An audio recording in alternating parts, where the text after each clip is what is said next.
Additionally, the Philippines faces difficulties attracting alternative investment and trade opportunities to offset these losses. I mean, coming from, other countries like FDI, precisely because of the perception that the country could become the next Ukraine of Asia due to its deepening military and defense cooperation with NATO alliance amidst the heightened strategic and geopolitical rivalry between major powers. This is very important. Dalawa po ang gusto kong i-mention sa forum na to, pero before that, thank you so much for inviting me to speak quickly in this forum, and I also congratulate everyone na nagsalita na kanina na ipaliwanag nila yung maraming issues na may kinalaman dito sa forum na ito, at magandang umaga, o hindi na nga umaga at hapon na sa mga kasama natin dyan sa Cebu.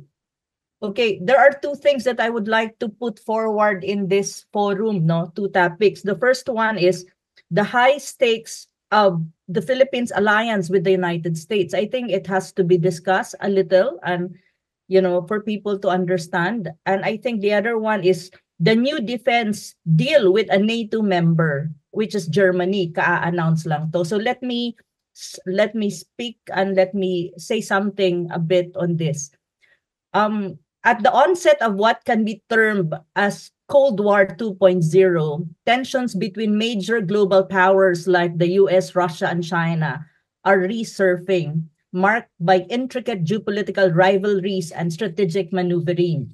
In the context of Henry Kissinger remarked, to be an enemy of America can be dangerous, but to be its friend is fatal, resonates profoundly in the context of the Philippines.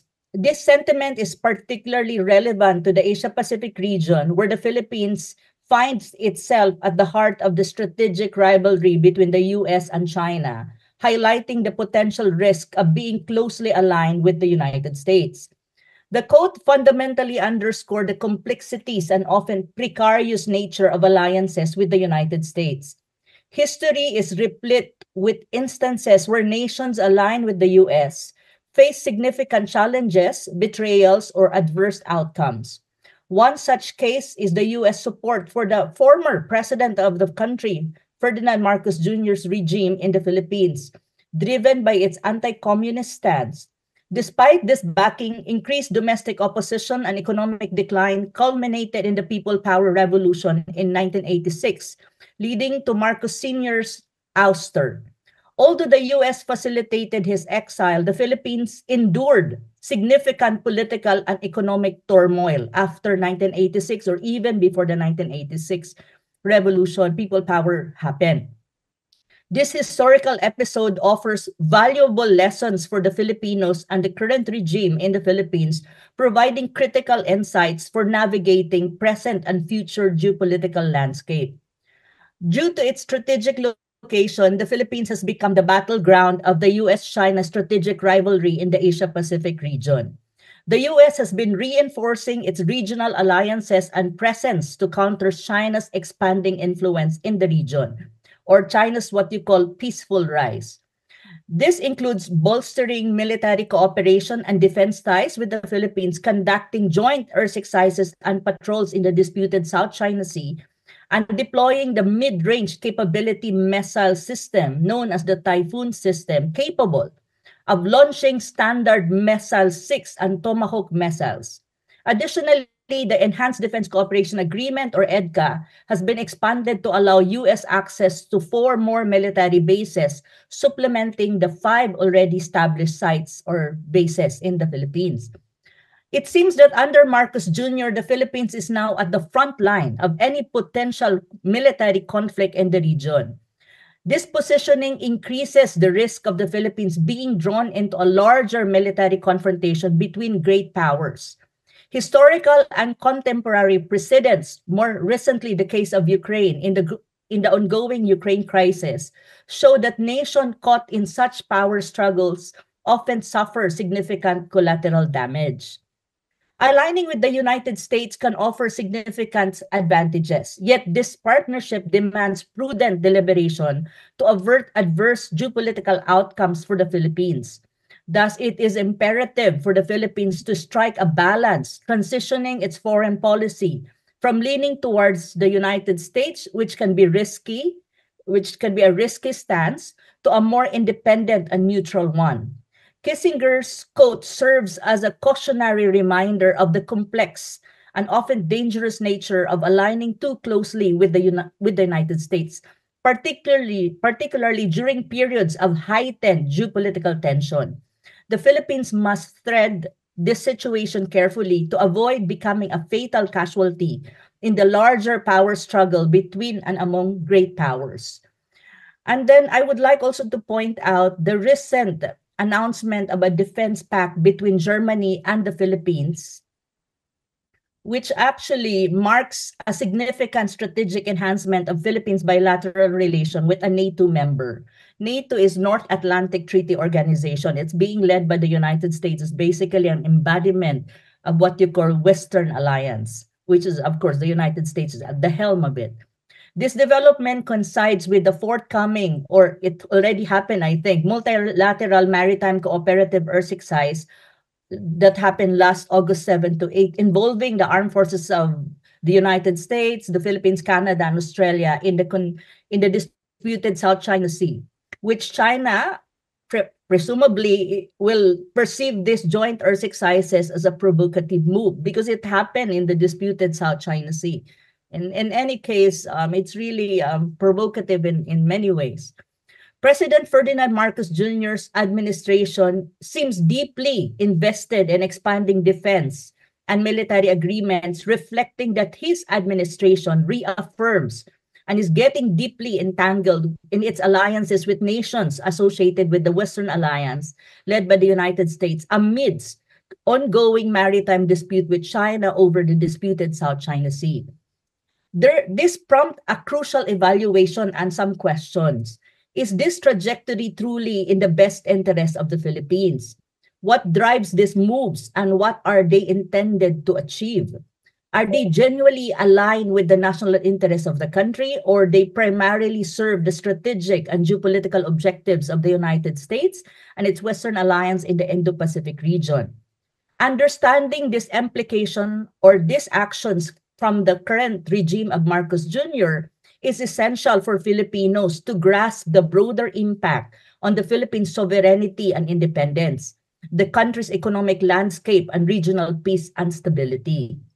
What are the implications? What are some of the implications of this ongoing militarization of the Philippines, the so many defense pact with NATO member states and even regional countries like Japan, which are allies of the United States? What are the implications of this?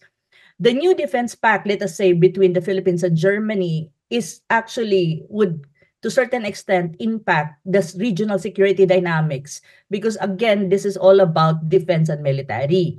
But as for Germany, it's quite a strategic move for them to play a role or to have more role in the Indo-Pacific region, leveraging its partnership with the Philippines. We have to understand that there's a move right now to expand NATO in the Asia-Pacific region. And this is not a good news if NATO will be expanding itself in the Asia-Pacific region, because supposedly it should not, because it's supposed to be an organization in transatlantic, and it should stay in Europe, and actually it should have been demolished already because the purpose of it is already done. That was created during the Cold War, but still right now there's a move that it will be expanded, and there's even some news that it will open an office in Japan. And then the Philippines is now, entangled with this precisely because we have so many defense pact and agreements with NATO members, especially the United States. So what is the implication of this? The continued military buildup by the US and its allies in the Philippines and the intensification of joint military naval exercises, especially in the South China Sea between the Philippines Armed Forces and NATO members, heightens the risk of potential military skirmishes or even a full-scale conflict directly threatening Philippine sovereignty and security, and likewise increases the likelihood of miscalculation and unintended escalation. Furthermore, the Philippines' close alignment with the NATO alliance led by the US jeopardizes its economic relation with China. This alignment leads to reduced Chinese investment, fewer Chinese tourists, decreased trade, and significant loss of access to the dynamic and vast Chinese market. This situation has severe economic consequences as the Philippines misses out on vibrant trade opportunities with China, which are crucial for its economic growth and development. Key sectors such as agriculture, manufacturing and services, even tourism, are particularly affected, making the country's economic landscape more challenging.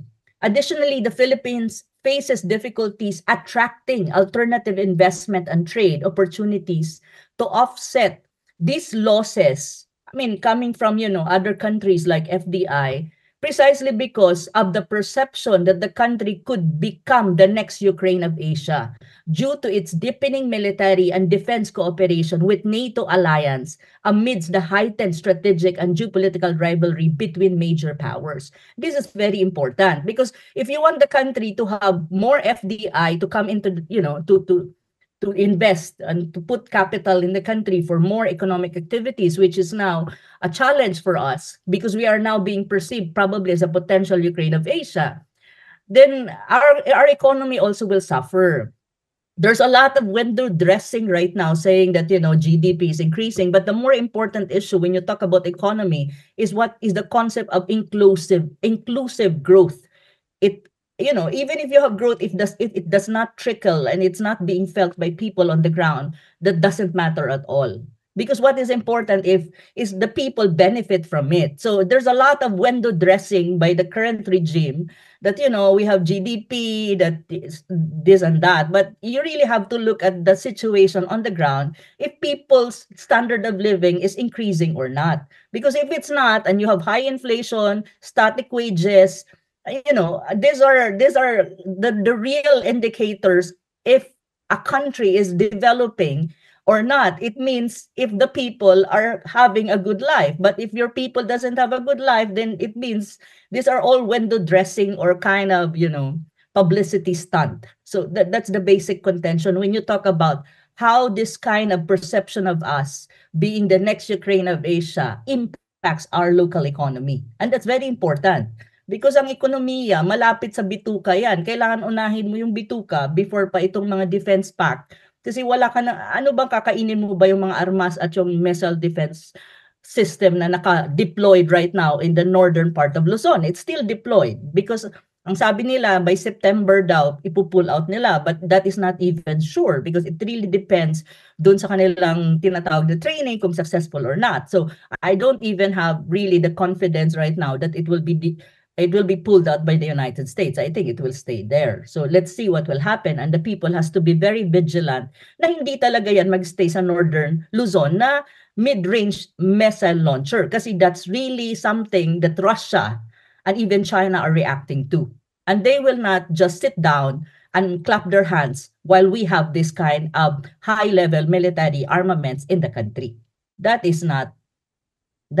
would not happen. Of course, they will also prepare for any kind of eventuality. And the first retaliatory attack, the beneficial of that will be the Philippines. If in any case, a military breakout in the Indo-Pacific region. So I think Filipinos really have to know these things and these facts. And you need to do something. We need to act. We need to raise our voice and tell the government that, we don't like this. This is not our national interest.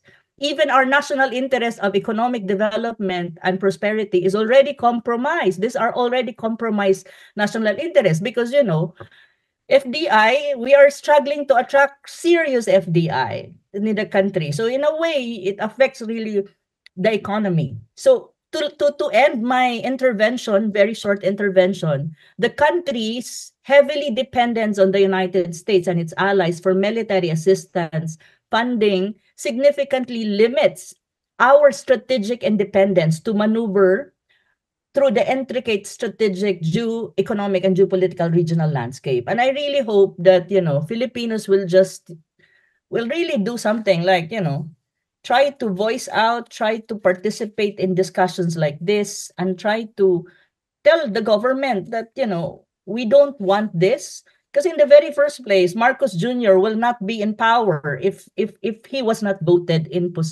in office. So sino ba ang bumoto sa kanya? Eh, di ba tayo mga Pilipino? So sino ba ang may karapatan na nasabihin din sa kanya at na ipaalala sa kanya na sandali lang Mr. President, hindi ka namin binoto dyan para gawin ang lahat ng ito at ilagay mo ang bansa sa compromising situation.